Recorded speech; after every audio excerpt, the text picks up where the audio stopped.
Okay, I think this is recording, and I owed the Intro to Government class a discussion on week one, chapter one material. And so, in contemplating the best way of doing this, I'm actually in my office at Glendale. So, hopefully, the sound's okay. We'll just listen to this in a minute once I record it. I decided to use this PowerPoint I made to just kind of talk about some of the week one issues in a kind of general way. So, bear with me. But um,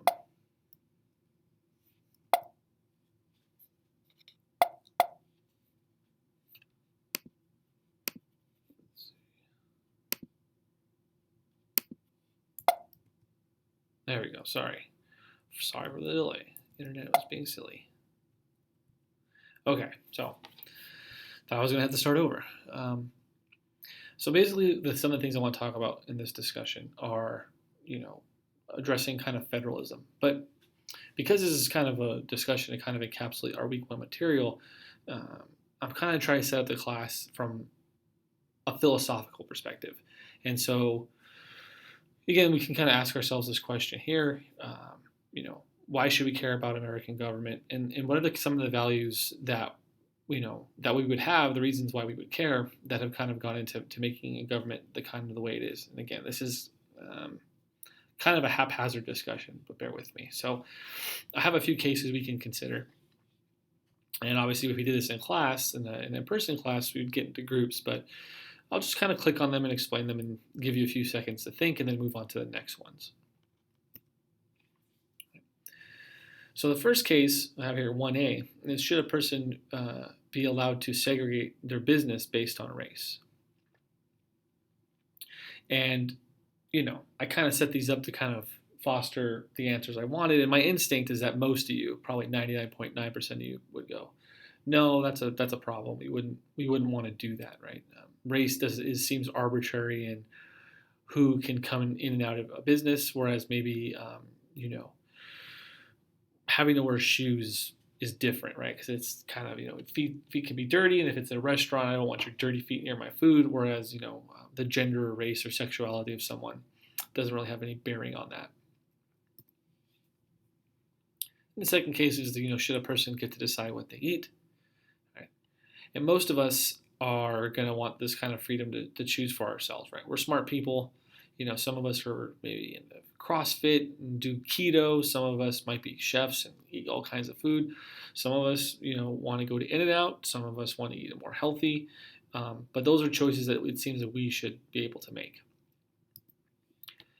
And that's actually a picture of my mom next to a cardboard cutout of the Pope. But should a person get to express their religious beliefs, right? And so that's my mom at church, I presume, maybe a cathedral somewhere. And on the right, it's a newspaper article from the New York Times that says, Quebec, which is a province in Canada, bans religious symbols is largely upheld. So in Canada, at least in this kind of like French-speaking part of Canada, they kind of promote what they call, say, a secular religion. And so if you're a kind of a public official, like I would be in this teaching this class, I couldn't wear, a hijab or a crucifix or something that denoted my religion because we're supposed to be neutral because we're actors on behalf of the government or this kind of key term, the state. And so as Americans or people living in America, for a lot of us, that's really weird. It's like, well, many of you might come to campus or go through your lives and you have these expressions of your faith and hopefully, other than the occasional idiot that might say something to you, you're not being told by the government, at least what you can and can't wear with regards to your faith. And so, yeah, like basically, this is what we, as I record this, I just taught an in-person class. And so the questions I asked them are, what do we think of freedom and what do we think of equality, right?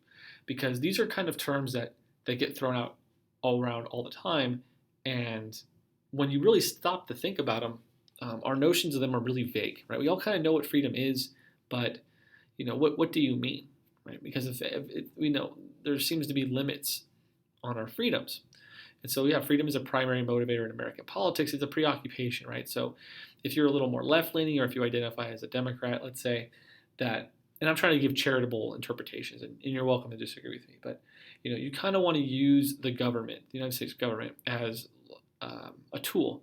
And I oftentimes will say that the hammer of Thor. If you've seen the first Thor movie, Odin tells Thor, to be a king, his hammer is a good representation of a king, because sometimes you have to build things, fix things, and other times you have to destroy stuff, like in going to war.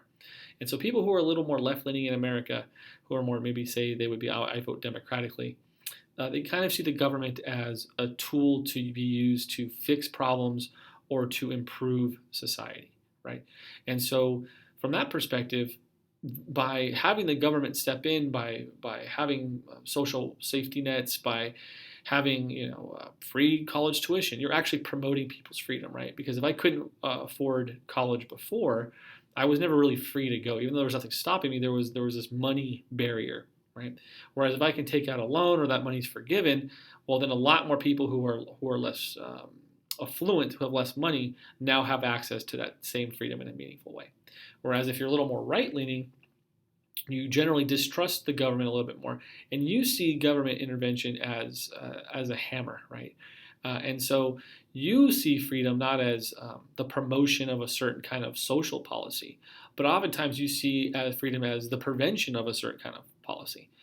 Because things we do in a society, like public education or roads, all kinds of things, that requires money, right? So in the same way you might empower someone with money, in another way you might disenfranchise or disempower, I guess is the word I want to use, when you take people's money away through taxation, right? So taxes pay for a litany of things, social goods.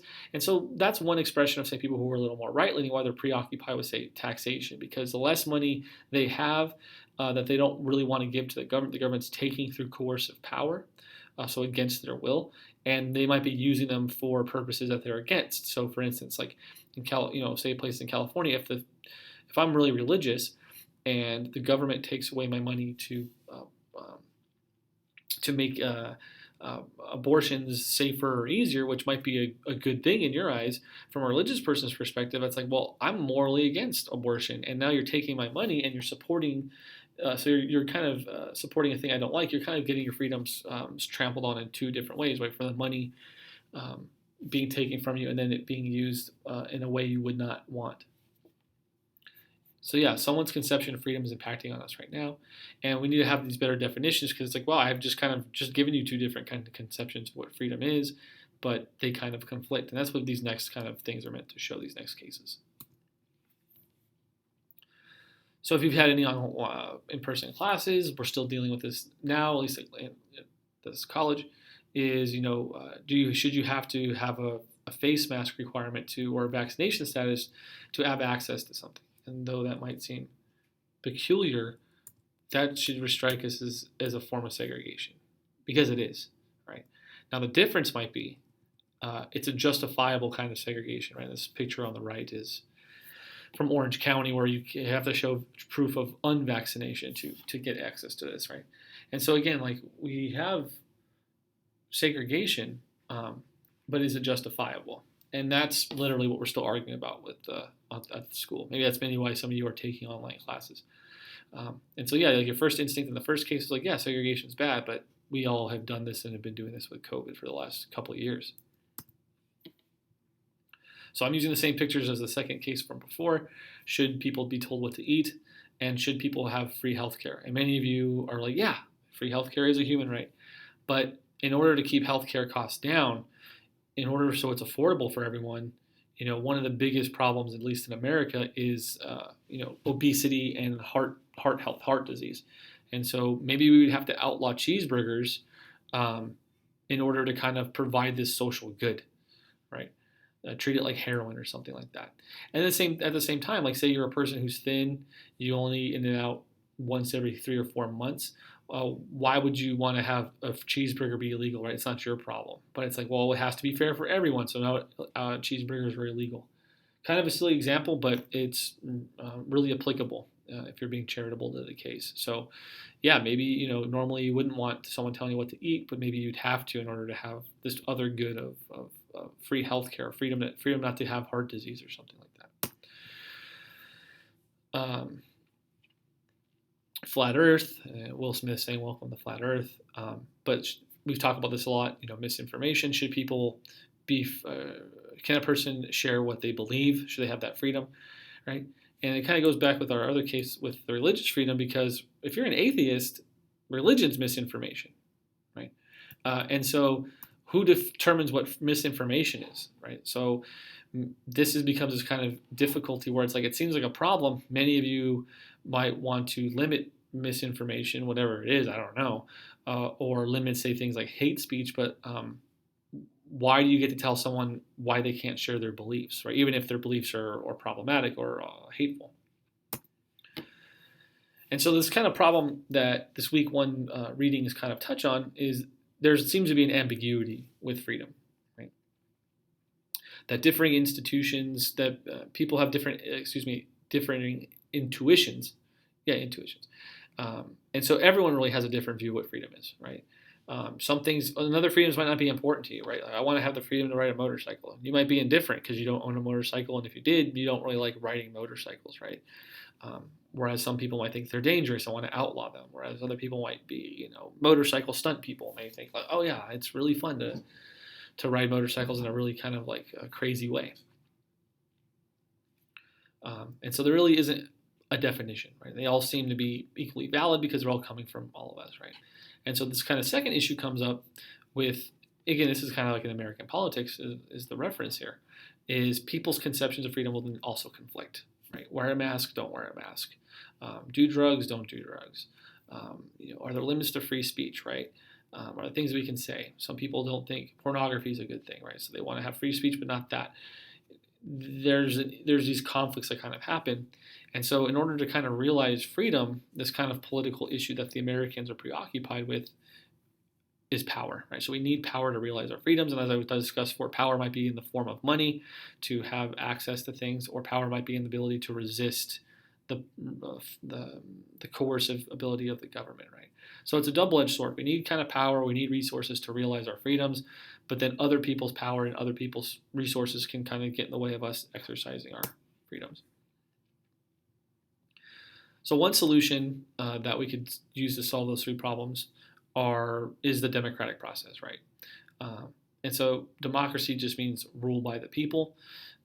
And so we collectively decide what people can and can't do, and it seems fair because we can all vote and participate in the discussion about the rules of the land, right? So that seems to get us past issue one here, which is we all have differing views. So it's like we kind of come together and form a consensus. That's the answer to that.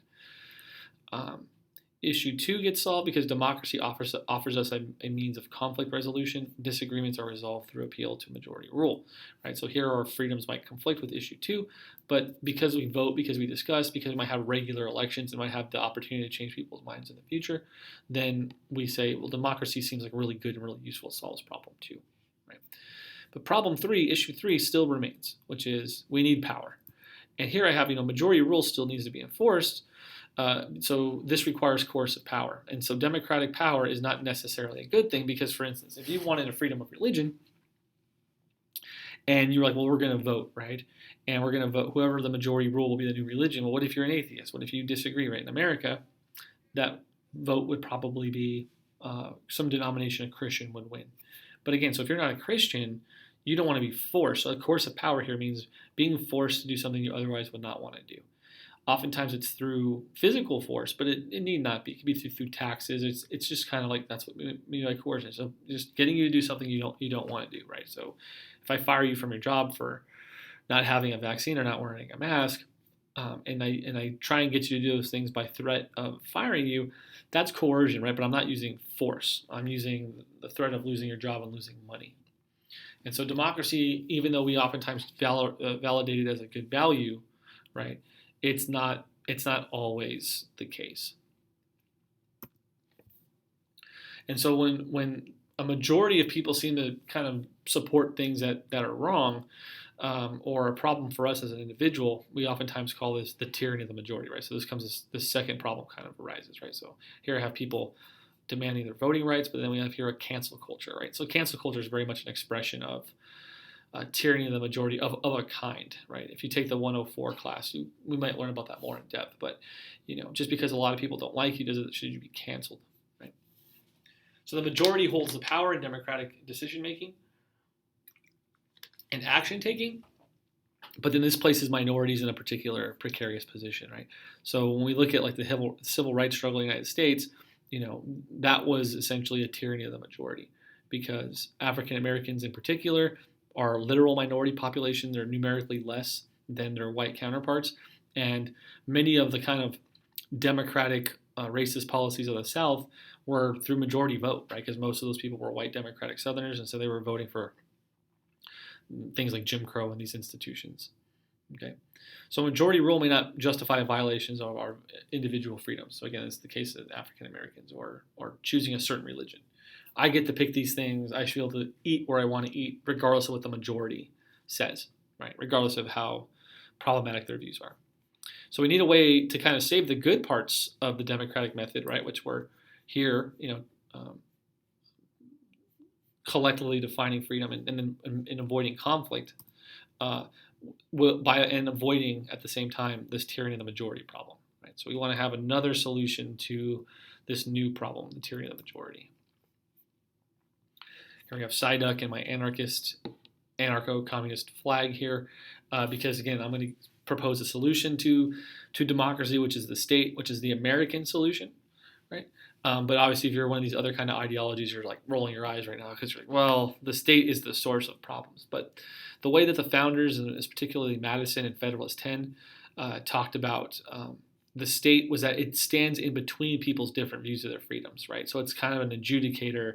It has enough coercive power to not let people tear each other apart, right? So if you read Federalist 10, it talks about factions.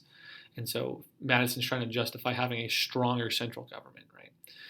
So because a state comes into existence that has this kind of like adjudicating power, because we solve this kind of issue, which allows for a much more diversity of views, because the tyranny of the majority can't, if the state's run justly, can't impose it to you on its neighbors, right? So there's one more problem we'll talk about, right?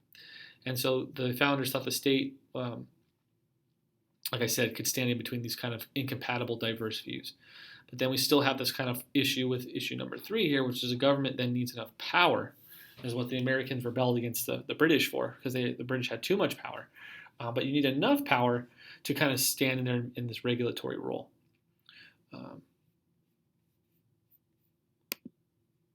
So keep that in mind. And so one of the things we want to say is that we want to have these kind of rights off the table that the government can't impede upon and the tyranny of the majority can't impede upon, right? Yeah, so we have tyranny of the government. So we give the government too much power, and here we have the Queen of England. They'll just do whatever they want, right? They'll just act political and trample over our rights because they can, because they have police and military. They don't have to listen to you because they can just, push you aside or even kill you, which happens in, authoritarian states. They just kill dissenters. So the American solution, as I have here, is called, I'm calling it American liberalism. So this doesn't mean like Barack Obama Democrat. Both American parties under this definition are liberal. And so liberalism is basically protection of individual rights and liberties. And so it says individual rights and liberties, free speech, free religion, they take priority over the needs of the collective, right? So any society is a balance between individual needs and collective needs. And so it doesn't mean in America we don't act in accordance of the community of the 350 million people that there are. It just means that given the Constitution, there's a favoring of individual rights and liberties, right? And so then the founders had to figure out a way of how do you actually protect individual rights and individual liberties in this kind of living political system called American liberalism, right? And so one way it's kind of any liberal system is to have a written constitution. If it's written down, if you get pulled over by the police, you can go, well, I have a Fifth Amendment right. I don't have to incriminate myself. And the police officer says, well, how do you know that? You pull out your pocket constitution. It says right here, don't have to incriminate myself. So it kind of prevents like willy-nilliness from government where they kind of choose to follow the rules or change the rules. The rules can't be changed. They're set. That's kind of a hallmark of a liberal system, is the rules are set down before you start having a political society. This other check and balance on power is having a republic. And this is much more of a check on the tyranny of the majority. And so a republic here again just means kind of like representative democracy, and by democratically electing representatives, we check their power because we vote for them, right? But then they kind of check the tyranny of the majority's power because they're at distance from any kind of controversy. They can kind of think about it in a more dispassionate way. And so in this way, the founders wanted the politicians or the people who get elected to kind of be a little more reasonable, be a little more rational, not just be caught up by emotion, right? So they were trying to avoid mob rule. And then we have this other kind of like separation of powers, right? So again, the coercive apparatus of America is divided into three parts. They have different powers. And so these different branches of government, the legislative, executive, and judiciary, they all place checks and balances on one another. Another important check and power here to promote this kind of freedom of choice, freedom of having this liberty, is federalism. This key term that'll come up throughout the semester, throughout the class. You really want to understand what federalism is, but another way of saying that is states' rights. So in America, we have this kind of two levels of governing. We have the federal government, the central government in Washington, D.C., and then we have state capitals and state governments where we have a governor, right? So we have a president and a governor, and there are things that Gavin Newsom can do that Biden can't do in California, and vice versa, right? So they kind of check each other because they have different interests. We have our civil rights and civil liberties, right? And so the first 10 amendments are called to the Constitution, where they're fixing the Constitution, right? They're amending it, are called a Bill of Rights. And through the things we'll read about in class, the Bill of Rights are very much focused on telling the government things, for the most part, it can't do. There's a few, telling the government what it can't do is called a negative liberty. Things where the government says it has to do something are called positive liberties, right? And so then civil rights basically mean it's kind of equal treatment from the government, right? You have to treat people equally. And so these things are in the Constitution, where the Constitution says, it's an expression of our civil liberties. There are no religious tests to get to a government office, so because we have freedom of religion. But that's also a civil right because anyone can work in the government so long as they're qualified or something like that, right? So civil rights basically mean equal treatment from the government for the most part, or the laws, we might say the civil laws, the civil structure. We have regular elections and voting. That's a check on power because, again, if we don't like President Biden or President Trump or Gavin Newsom, our governor, we don't have to vote for them. We can vote for someone else. And in California, we have this really cool thing that we'll talk about in weeks to come, direct democracy. So these are all key terms if you are taking notes. And direct democracy is basically like a more kind of sweeping kind of democracy where more people vote, right? So we have propositions in California that the people can propose. We don't have to go through the legislature. And then the people, us, the citizens, can vote on them. And this is why we should care, because with this kind of governing system and this kind of preoccupation with freedom, it gets expressed in different ways, right? We have different policies, right? So Florida, this is Ron DeSantis, the governor, Republican governor of Florida. They were open much earlier than us in California. They don't have the mask requirements. And then Gavin Newsom's a Democrat, right? And our state's much more liberal. And so, even here in GCC, we're still dealing with vaccine mandates and mask mandates, right? So this is why this stuff matters. So even if you don't like politics, politics cares about you. And that's pretty much it. So again, the main thing to take away are really understand federalism and really be able to kind of understand the nuances surrounded with freedom, right? Also in class, normally I would talk about equality, but I don't have a PowerPoint for that. Maybe perhaps I should. But it's the same type of idea, that these things are very complicated and nuanced, and think about them. So that's week 1. Make sure you do the check-in assignment, and I will talk to everyone soon. So thank you so much.